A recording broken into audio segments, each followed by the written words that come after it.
Welcome to Between Sets, where strength isn't just physical. This is a safe space for men to slow down between the reps and speak. Honestly, about experiences, pain, and adversity. And the journey it takes to rise through it all. No filter, no fronting. Just real reps and real conversations. So grab your weights, lock in and tune out the noise. Today's episode: why do men deal with heartbreaks and problems in the gym? I wouldn't say dealing. I think there's two parts to it. One part is like trying to avoid reality a little bit. Because when you're at the gym, you don't think nothing. You're just like, for solid 2 hours, your mind is blank, you're just focused on something else. Whereas when you're at home or something, that's when everything hits. So I wouldn't say we necessarily deal with it. Maybe it's a coping mechanism. I think you've got an element of one, there is an element of coping, depending on which state you're at. Yeah. So if, for example, you just had a breakup, it might be a coping mechanism to deal with the issue at hand. I think there's another element of, which I think is good for every man to deal with, like the reality of your life. Yeah. Everything doesn't go your way. Yeah. And I think with breakups or relationship problems, I think what men tend to do is time to level up. So normally there's only a few instances where men kind of decide to level up, either heartbreak or when they ain't got their money right. That's true. And someone lets them know that they ain't got their money right. Yeah. So I think the gym is just another place where I can physically change my situation. So I can physically change how I look, which will ultimately give me a better level of confidence, which means I can attack the world in a different way. The way one attacks the gym from a heartbreak is different because there's a new level of motivation. Yeah. I think it's wrong, personally, when I started the gym, I didn't start with that level of motivation. I think it's wrong because you start to create a bad cycle. Yeah. Because now you level up, you still haven't really dealt with the pain. But you use it as a mechanism, a coping mechanism, to deal with the pain. So like on the spectrum a little bit. I can definitely relate, because I think the first time I hit the gym, it was after a heartbreak actually. I was sitting in my bed and I was like, let me just go to the gym, let me try this gym out and see how I feel. And then what I felt from that, I was hoping that like she would see me elevate. So I was in it for the wrong reason. She would see me elevate, and then, but a byproduct of that was I was actually loving myself again, because I felt like I put so much into that relationship that I lost myself. Having that structure, that discipline, that routine brought back something that I never really had before prior to the relationship. I just fell in love with the process. I fell in love with myself. It's interesting you said that, because I really feel like I used to kind of think that kind of motivation wouldn't last. Yeah, I'm thinking that motivation might not last, because it's like once you get to a certain stage, and let's say for example you now go back into the dating market, and you're back in the world and you're the man again, confidence is boosted. Would you still continue? Would that discipline still follow you? I think it has. For me it has, But I do know a few men that throughout certain periods of their life where they'll look really good, and then like they'll fall off like after some time. And I'm thinking it's because the motivation wasn't, the lessons learned from training, looking better, wasn't taken into life. Generally, it was taken for a period of time, and then that pain is then go back into the market, fall back into their old habits and things like that. I mean, so how did you start gym then? Like, what was your motivation to start? Because you said it's because you got heartbreak. And then you? I started gym so I've been playing for years, and so I was at this kind of football college where there was a whole bunch of egos and a few players older than me coming in. And that was the first time I got introduced to the gym. And I remember when they were benching, it was like the bare man on the side, benching. It's competitive. And I remember saying to myself, I'm gonna jump on this kind of gym thing. Eventually, I was really enjoying the gym more than football. And so it was literally all about not competing, but they were 2 years older than me. So I was looking at them like, I need to kind of like be amongst them. It's like testosterone, isn't it? Like you want to become better. Like so, it's a man's And so from then, like I was always training, but I'm talking about over 10 years. Like, I was in the gym. So like girls weren't even in my peripheral. It was all about like competing. It was all about bettering myself. And I remember the very first time I jumped under the bar, it was literally like 15 kilo or something. Yeah. And it was 25, Yeah. 30. I'm trying to double plates. Like, I fell in love with numbers. I swear, like, I had no other motivation other than constantly improving. And so yeah, that was me, bro. Yeah. That was my yeah. So how old were you when you first went gym then? 17. Oh, 17. Okay. 17. Yeah, Same. Yeah, same. But me, I think I went for all the wrong reasons. I turned into the right reasons. Okay, yeah. Like my friend, like at school, he was known for going to the gym and he would get like attention. Yeah. And I'm thinking, okay, cool. I want that attention. You know what I'm saying? And it's like he's strong, and then me and him became friends. And I don't like how competition between me and my friends in it. So I thought, okay, cool. He does this. So let me start going to the gym with him and better myself. And there's no better person to learn from than him. You feel me? And then I just started, and it, like you said as well, once you start getting the numbers, you think, okay, I can do this for sure. I can do this for you, and it just goes like that. And then the confidence comes along with it. You start sculpting. Like, I feel like gym just kind of naturally applies to all aspects of your life. For sure. So going back to the question about men that deal with heartbreaks by going to the gym. It feels like once they control that part of their life, which is how they appear and stuff like that to the world, they feel like perhaps, okay, cool, I can achieve something else now. I can conquer other parts of my life. 100%. So I feel like they indirectly they influence each other in a way. No, 100%. I feel like, for me specifically, all my life lessons have pretty much come from the gym. Yeah. All my life lessons, in terms of like, even who I train with, the environment I'm around. Like, I remember I used to train with someone, like he was so much bigger than me, so strong. And at that time, I really wanted to get my strength up. He lived like 30 minutes away. So he was a friend as well. In my head, it was like, you know, I'll train with him, I'll use him. It's competition. And like, he would spot me, he'd always be like, you can do more. You can do more. But if I was by myself, I wouldn't do it. You get comfortable. In my head, I'm thinking, I'm pushing myself. He'd be like, no, put one more plate on. One more plate on. And that was probably the strongest I've ever been. Just because when he squatted 5 plates. He did all sorts of numbers that it's like, in my head, it's like, I don't know if I want to do that kind of stuff. But he's like, you got it. And so that made me realize that the right environment even changes how you think. And so, yeah, man, it's key. That's literally what I was going to touch on. I was like, so imagine that's what it done to you physically. Imagine if you're in a room with people mentally like tougher than you. Like, do you feel like you can grow in that aspect as well? Oh, yeah, 100%.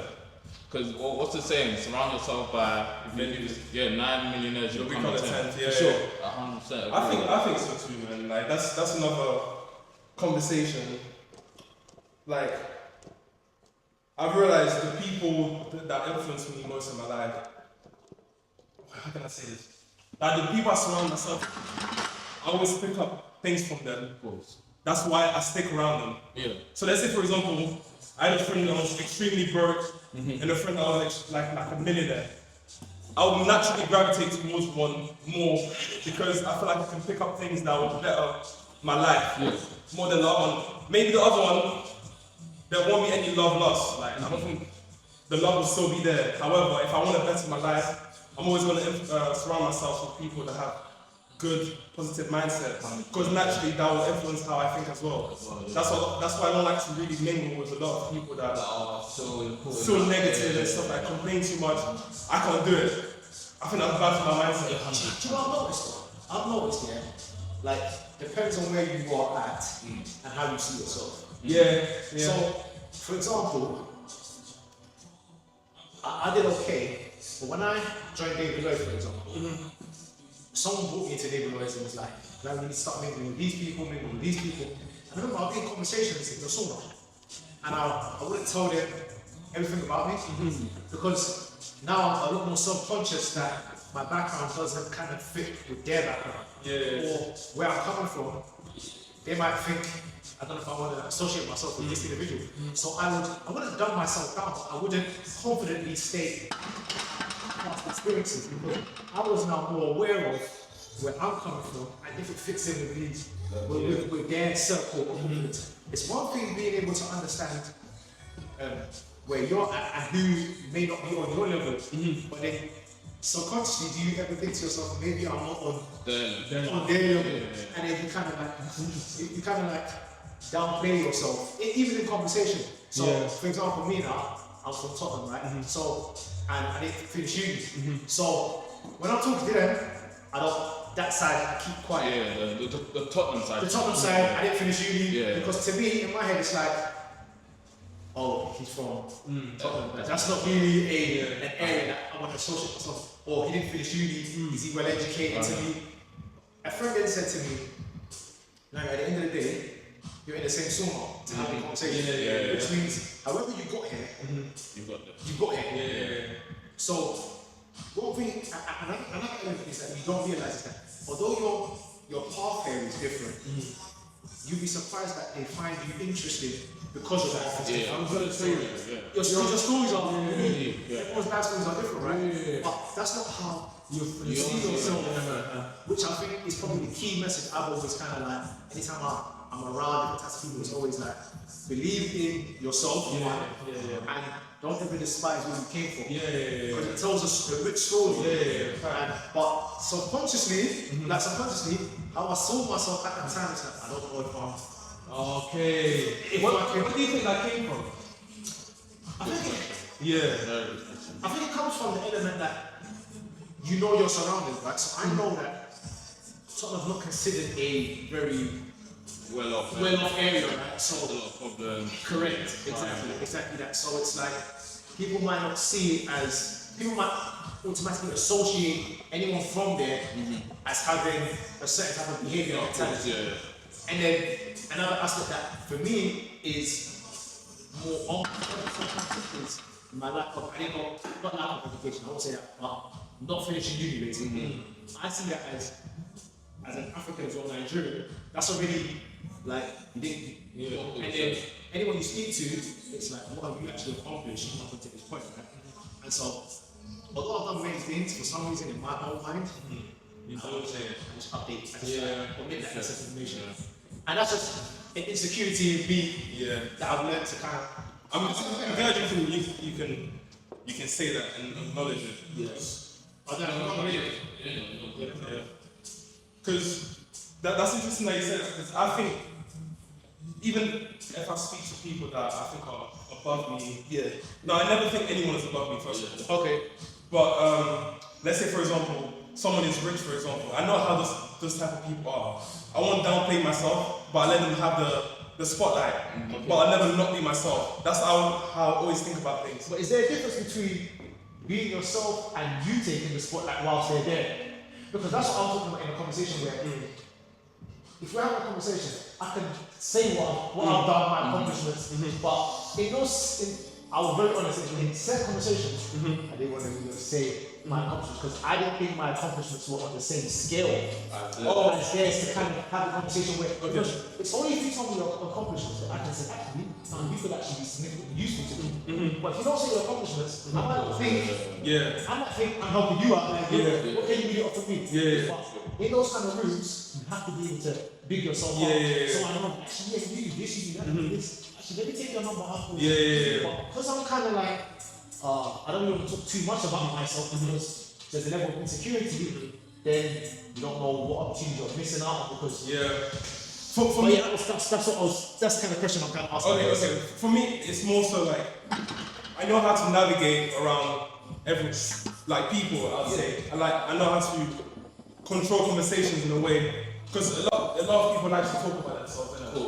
And then all you need to do is just listen and then pick out the parts where it's useful to me first. I don't like to think about how they could find me useful to them. It's how they can be useful to me.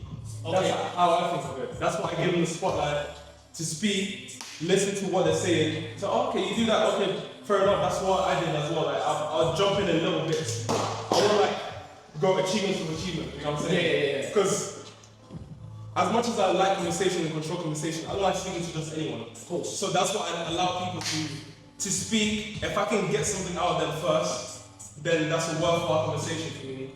Instead of like me trying to make myself useful to them. If that makes sense, my bad.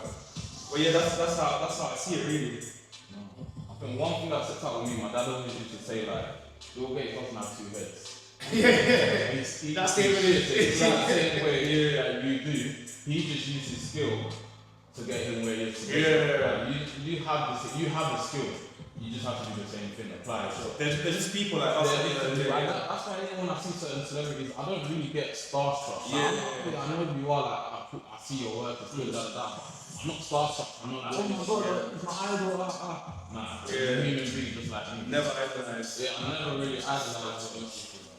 Only one I would glaze on Ronaldo. If I see Ronaldo, I won't be a fan. There's no point in me going to come. But the point still stands. Like, no man is worth me Worshiping. Yeah, worshiping, idolizing.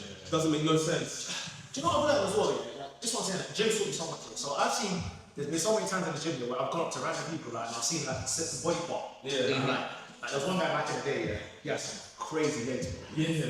Randomly went up to him and was like, well, you got some crazy legs, man. Do you mind when you do the legs session? Do you mind if I join it? And we ended up training for like 6 months straight. Like 3-4 days a week training. And I remember saying to myself, like, anytime I see someone that's got something that's like I feel like I can learn a lot from, I really approach them. And like hopefully I can latch myself to that person. But I've just noticed that in those kind of environments, I always think I can't just take. I'm give like kind of and that's what I feel like subconsciously when I was back in the day when I was speaking to some people, I'm thinking I don't have much to give. Okay. So I'm saying it's one thing to That's how you feel about yourself. that's how I felt about myself. It was more so how I felt. It wasn't actually who I am. It doesn't represent who I am. I actually have a lot to give. But there was a mental block around. And I think that's what happens when your environment creates this level of doubt. It's when you're more exposed to more, you don't ever think that my opportunities are limited. You never ever think that I don't have anything to give to bring to the table. But if you're come from an environment where Like it's a crab in the bucket. that's nice. You feel, you know what I mean? Opportunities are limited and I don't have much to give, so if I get out, I get out. That kind of thing. So I 100% agree with you. I mean, that's a good point. That's why I feel like traveling and just going beyond your scope, it really opens your mind up to like a lot of things, especially traveling. Like I'll go on holiday and then I'll speak to random people and I'll see that this guy's doing that, but he's in the same place as I am, and like you would never think anything of him by looking at him. So it's just like we're all human, like we're all the same, like. But I 100% get what you're saying. It's like environmental plays a big part in how you see yourself. But there's different ways we can create value for different people. I can even listen to certain people. It's just like giving them some sort of value. For sure. Do you ever get survivor's guilt? And survivor's guilt is like when you've made something like yourself, but people around you are still in the same position they were. You don't get it? Nah, bro. Really? Nah. If anything, I get imposter syndrome. Yes. Where you feel like you shouldn't be there. Yeah, it's like, oh shit, okay, I picked up myself, I'm here now. Fuck, am I meant to be here? You know what I'm saying? Yeah, I get more.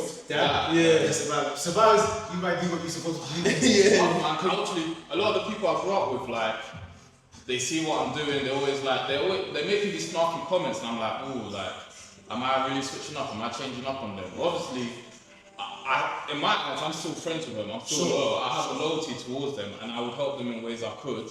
But I also understand that I can't help everyone. Of course. So that's where survivor's guilt comes in for me sometimes. And before maybe speak every day. Now, like maybe I speak to them once a month, if that, and it's minimal conversation. So you still think you have that level of survivor's guilt to an extent? Or a spectrum? You're on a spectrum where it's not as high as it was before. Yeah, it's definitely not as high as it is, because my dad always said, like, even the friends that you grew up with, you're gonna make new friends, and the people, you know, they'll get married, they'll move to different countries. That's true. So you're not gonna be friends with the same people forever, but you know, when you're doing well and your friends maybe aren't doing as well, you do feel like, I think the ideal, a lot of guys would want to make it with the same people they started with. Yeah. But the reality is you can't. So. Yeah, that's interesting. It's interesting that you have survivor's guilt. I just think your actions led you there. But I think that's just in the education I got as well. Okay. Like my parents don't latch into friends. Yeah, of course. People You know, for me, I moved. Yeah, of course. I live in London. with the Stevenage, with the MK. So I've seen that sometimes friendships are like based on so many different factors. Sometimes friendships is only because we're close. In terms of like next to this. When I move, Lanre, I'm gonna come see you. I'm gonna come see you on the team. So when I was living in London, moving to Stevenage or MK was like country. So what's over there? Like, So and I moved when I was like 17, 18. So I'm already like You're a team, you're I'm growing. my friends, I'm set, like, I didn't really want to move. So like a few of my friends would be like, I'm coming to Stevenage, I'll come see you, I'll come see you. Never. Now, I didn't know my friends, of course they're my friends, but they're only my friends based on distance. Again, I have other friends who either, because I'm quite good with money. I just like gym, books. You don't do much. I don't do much. I don't really have vices, I'm not a gym coach, I'm not really vices. So I don't really just have nothing to do with money.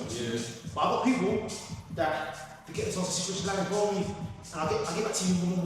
And then eventually, when I moved, it's like, I don't know if I'm gonna see you, so I don't know if I'm gonna borrow you that money. Before I know I can catch you. But now, and then you realise that friendship is dies out. There's no conditions to it. There's no malice, it's just like all of a sudden you start calling that. Again, and I've had that multiple times. Like, so the friends, I've just noticed like every time I've moved on in life, those that are still my friends now, sometimes some are transactional and that's okay. Sometimes some for a season and that's okay. And some have stayed with me throughout multiple seasons. But that doesn't mean that because they've stayed with me for multiple seasons that they're still going to be with me. I just kind of learned that life is just funny like that, where you won't. I would love for some friends to stay with me to the very end. But you just know it won't. That's how life is, isn't it? That's just how life goes. As long as you try and better yourself. Because another thing I've noticed is a lot of the people that helped me in my life, it's not the people I expected.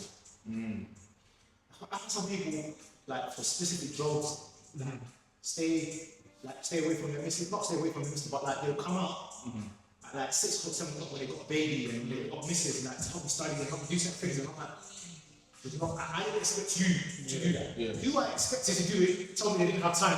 The ones I didn't expect was like, don't worry, I'll show you also, I'll do something else. And so I don't really have expectations on even my friends to help me. That's a big one. Expectations. I think the purest type of friendship are those ones where there's no expectations. In my opinion, just because you can expect your friend to do certain things, but I don't think it's fair because it becomes almost like a condition to why you're friends with them. Like certain friends, I'm just friends with them just because I like spending time with them. I don't want anything from them. I don't want money. I don't want nothing. Just the fact that we're both doing nothing and we're using our time together, that's cool with me. Do you get what I'm saying? But certain times where you expect like your friends to help you with something just because they have it, I feel like it's a level of like unfairness. But at the same time, I understand why you would have that expectation because you're your friend. You love that person. But okay, what if it's like the case of like, you know this, you would, if they were in that situation, you would help them out. That's gonna be the issue. But when they're in that situation, they don't want to. That's the issue. But that's the thing though, you do things out of the kindness of your heart or how you were brought up. Like a good example. What are the same, so that's what I'm saying. Yeah. So what you might help me with, I might not help you with. So I'm like, oh, I didn't pick you. Yeah. It might be a thing where I do it once or twice, but then I wouldn't do it again just because I don't feel that reciprocated, not in the same thing, but in something else. But not everyone sees it with the same lens. Yeah. Because the way I see it, like, for a good example is, you know when visitors come home and your parents give them food and stuff like that. If my parents were to go there, would they do the same? My parents do this. They do it anyway, regardless, because that's how they are. And that's how I treat a lot of my situations with like friendships and stuff like that. Obviously, when it becomes a violation, you need to know yourself and respect yourself more to walk away. However, I don't really have expectations from my friends. If I can do something, I'll do it. If I can't do it, then I won't do it. And then it just stops there. I get what you're saying. Because I think what I've noticed is that what I want to do for myself is how I'll do for you. But what you do for yourself is different from how I would see it. So I'll give you an example. If every time I buy Haribo's, you're like, oh, can I have some? I'm like, yeah, cool, no problem. It's Haribo's to me. But you really like Haribo's. So when you buy Haribo's, you don't like to share your Haribo's. So I'm like, oh, when I buy my Haribo's, I share my Haribo's. You're like, Haribo's is my thing, bro. But for you, if we're eating Nando's now, you might be like, Lanre, take a chicken. And I'll be like, cool, no problem. But if I do the same, he might be like, you see me, I don't share my chicken. I need my chicken. You might be a bit offended, but you're thinking, but I gave you my chicken. Yeah.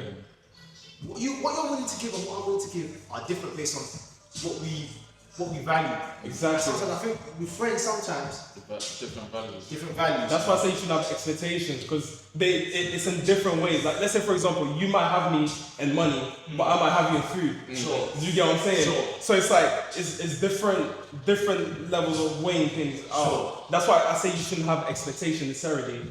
If the love is pure, then it's there. Obviously, that's when it comes to a level of like violation, where you feel like, okay, cool, this person is actually physically violating me and disrespecting me. Then there's like a line that you can draw there. Sure. But obviously, if you got Haribo's and you don't want to share with me, even though I share mine, it's like, it is what it is. You're a little bit stingy, but you're still my boy. You see, my boy is stingy. But if you realise, I'm actually not stingy, and neither are you. We just give in different ways. Yeah. But that can automatically turn into, when it comes to his thing, he's stingy. But he as a person, or she as a person, are not stingy. Yeah. It's what they value to themselves. I think people like to treat other people how they want to be treated. But that's not necessarily, that's not how it should work. So going off that, do you feel like there's also love language in friendships as well? 100%. Yeah. 100%. And do you feel like you know a lot of your friends like love language or so? What's a great question? Yeah. You want to know my friends' love languages? I think. Okay, so most of my friends, I think my really close ones, we know because of the amount of time we spend, the amount of holidays and like distance, and even like to the point of parental relationships we built. I think, yes, I do.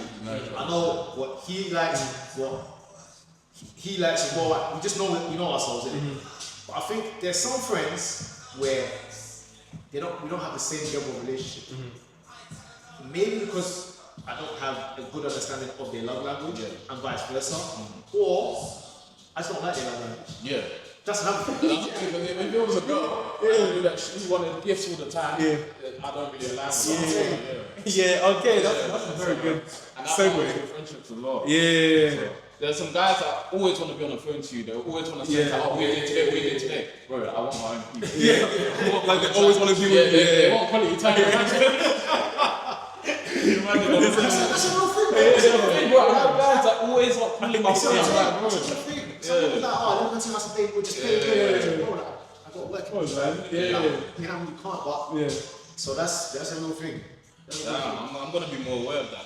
Yeah, I'm like my friends. Yeah.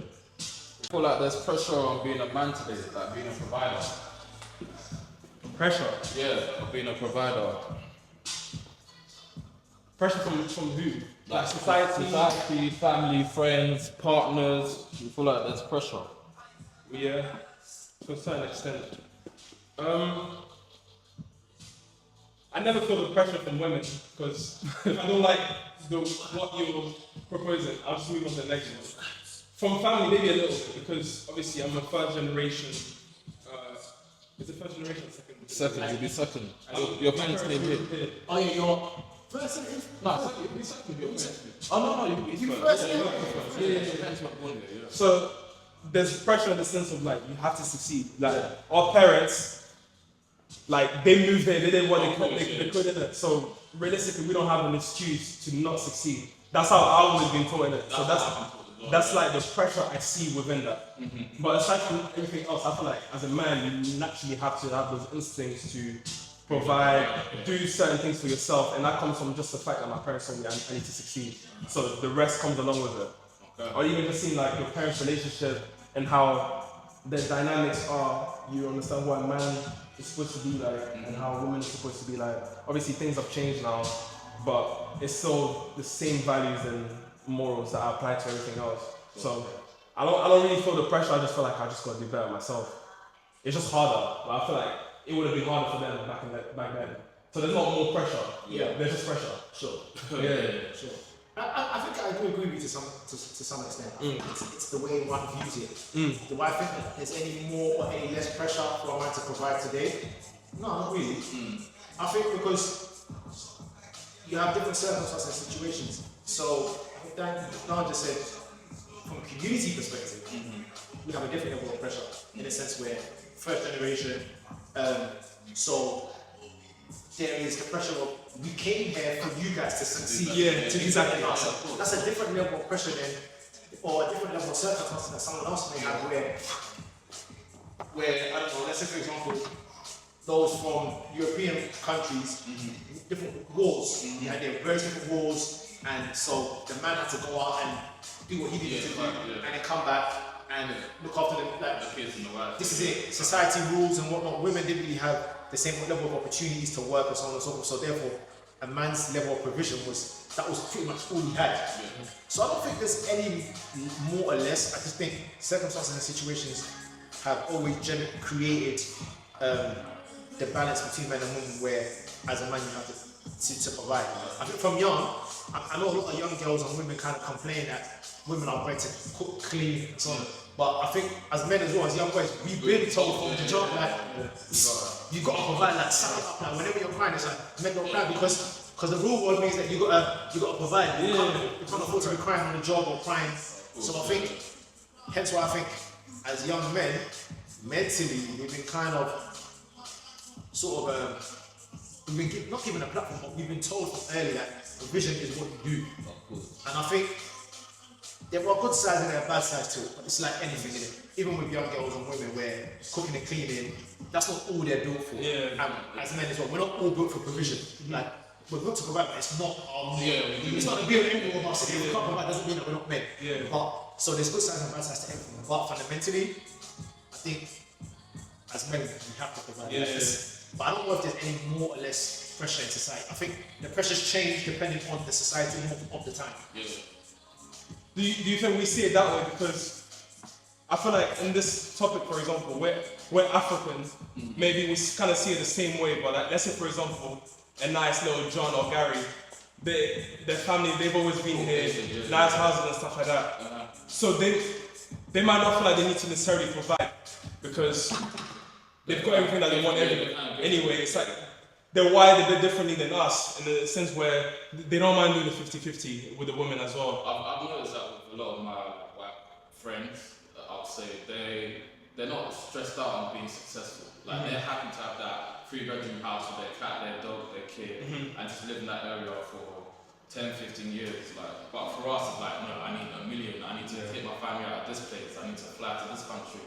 I need my kids to go to the best school. I feel like, because we come from shit. So that's a different viewpoint or problem than what you just mentioned there.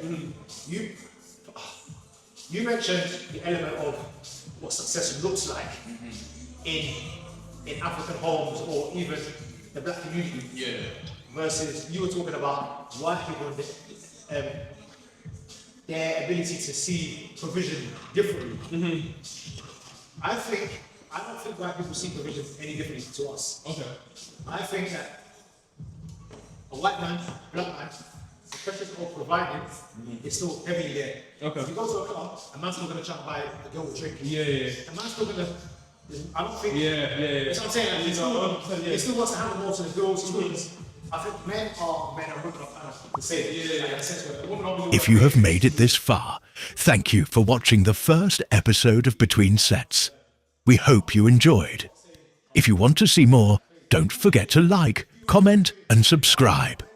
As always, we'll see you between sets.